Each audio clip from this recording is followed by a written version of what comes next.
नमस्कार, आप देख रहे हैं पंजाब केसरी। मैं हूं आपके साथ प्राची।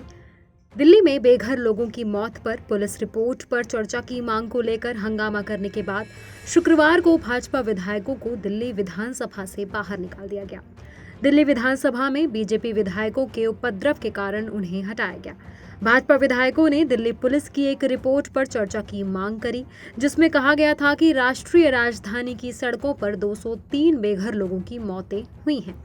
विपक्ष के नेता रामवीर सिंह बिधूड़ी ने विधानसभा में कहा, दिल्ली पुलिस की रिपोर्ट के मुताबिक दिल्ली की सड़कों पर 203 लोग मृत पाए गए हैं। बीजेपी इस मुद्दे पर चर्चा की मांग करती है। हालांकि स्पीकर रामनिवास गोयल ने कहा कि उन्हें सुबह इस मुद्दे पर चर्चा के संबंध में नोटिस नहीं मिला, इसीलिए चर्चा नहीं हो सकी। अब इस पूरे मामले पर आप नेता सौरभ भारद्वाज का एक बयान सामने आया है। सुनिए उन्होंने अपनी सफाई में क्या कुछ कहा। देखिए, उन्होंने जो सदन में कागज रखे वो मेरे पास है, ये कागज है। ये नवंबर की शुरुआत का डेटा है और इसके अंदर इन फोटोज के अंदर साफ दिखा जा चुका है सकता है कि ये लोग वो हैं जो रोड एक्सीडेंट में या किसी और एक्सीडेंट से उनकी मृत्यु हुई है या उनकी हत्या की गई है। साफ साफ उनके चेहरे पे चोटों के निशान उनको जो है मतलब साफ देखा जा सकता है। तो इस तरीके से सदन को गुमराह करना एक तो गलत है और दूसरी बात, दिल्ली में जो लोग जानते हैं, जो रहते हैं, वो जान रहे हैं कि हम सब लोगों ने एक हफ्ते से दिल्ली में स्वेटर और जैकेट निकाले हैं। इससे पहले तो दिल्ली के अंदर आपको कार में बैठेंगे तो आपको एयर कंडीशन की जरूरत पड़ रही थी। तो और ये नवंबर का डेटा है, तो नवंबर में तो दिल्ली में ठंड थी ही नहीं। और इस तरीके का डेटा तो नवंबर क्या, आपको अगस्त का भी मिल जाएगा और जून जुलाई का भी मिल जाएगा।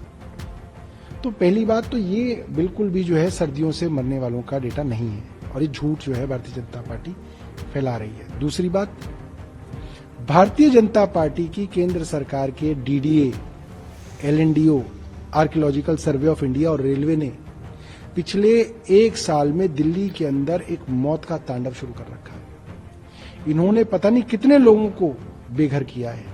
इन्होंने तुगलकाबाद किले के पास हजारों लोगों को बेघर किया, आर्कियोलॉजिकल सर्वे ऑफ इंडिया और दिल्ली पुलिस। अभी 2 हफ्ते पहले इन्होंने डीपीएस आरकेपुरम के पीछे करीब 200 परिवारों को, या हो सकता है शायद 300 परिवार हों, उनको इन्होंने बेघर किया। उसमें भी केंद्र सरकार का डीडीए और एलएनडीओ शामिल था।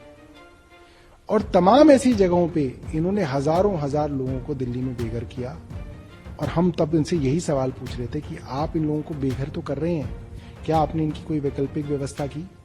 देश का कानून ये कहता है कि आप किसी को बेघर करेंगे तो आप उसकी वैकल्पिक व्यवस्था तो करेंगे। अगर आप हजारों लोगों को बेघर कर रहे हैं तो वो बेचारे अपने परिवारों के साथ कहां जाएंगे? लोग अपने बच्चों को जो स्कूल में पढ़ते हैं उनको कहां लेके जाएंगे? उनकी जवान बच्चियों को वो कहां लेके जाएंगे?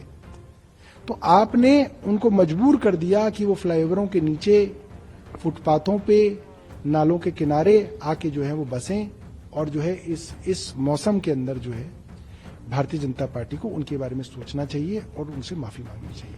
लेकिन दिल्ली में रहने की व्यवस्था आप लगातार दिनों में दौरे भी किया आपने। दिल्ली के अंदर हमारा जो विंटर एक्शन प्लान है वो 1 दिसंबर 2023 से शुरू हो गया है।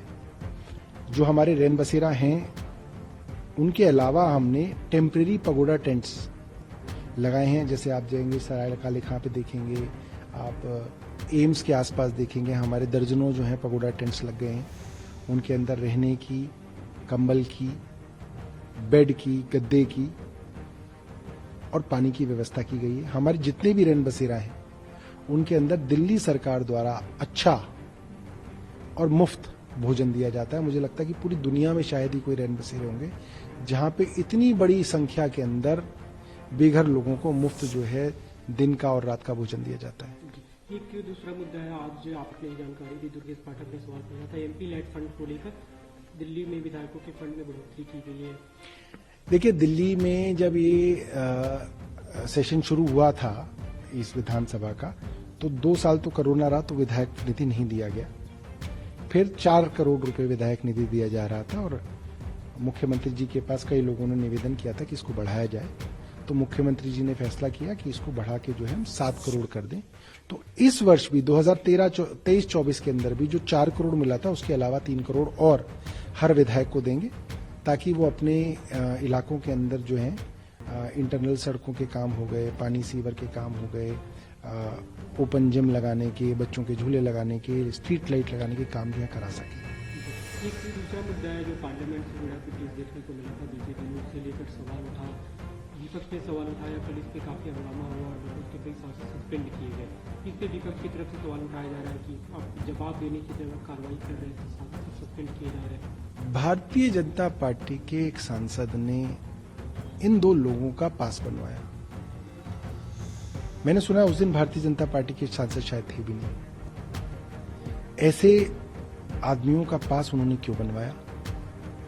और क्या भारतीय जनता पार्टी के सांसद के ऊपर सस्पेंशन किया गया? नहीं किया गया। जो लोग पूछ रहे हैं कि ये कैसे संभव है, कई पत्रकारों से मेरी बात हुई, वो कहते हैं कि संसद के अंदर इतनी सख्त सिक्योरिटी है कि पत्रकार को भी जाने से पहले जो है 3 से 4 बार आपको अपनी जो है फ्रिस्किंग करानी पड़ती है। आप कुछ नहीं ले जा सकते वहां पे। ये कैसे संभव है कि इस तरीके से दो लोग वहां पे घुस गए और उन्होंने इतनी बड़ी जो है वहां पे जो है वारदात को अंजाम दे दिया? इसका जवाब तो देश के गृह मंत्री को देना चाहिए था। वो जवाब से बच रहे हैं, ये बड़ी अजीब बात है। और जो लोग सवाल पूछ रहे हैं, आप उनको सस्पेंड कर रहे हैं। आपने एक ऐसे आदमी को सस्पेंड कर दिया जो उस दिन संसद आया ही नहीं था। इससे ऐसा भी लगता है कि आप जो है प्रीजुडिस्ड हैं। आपने पहले ही डिसाइड कर रखा था कि आपको किसको सस्पेंड करना है और आपने बेवजह जो है इस तरह की कार्रवाई की। इससे देश की जो लोकतांत्रिक व्यवस्था है उसके ऊपर बड़े सवाल उठ रहे हैं। इस पे केंद्रीय मंत्री अनुराग ठाकुर ने कहा कार्रवाई हुई है, जो हंगामा हुआ, उन्होंने कहा कि विपक्ष क्योंकि अभी जो राज्यों के चुनाव उसमें हार से घबरा हुआ है, उसके ऐसे सवाल उठाया। देखिए, अनुराग ठाकुर को मैच्योर बयान देने चाहिए। वो एक मंत्री हैं, उनको जो है मैच्योर बयान देने चाहिए, सोच समझ के बयान देने चाहिए। इस तरीके के हल्के बयान जो है शोभा नहीं देते।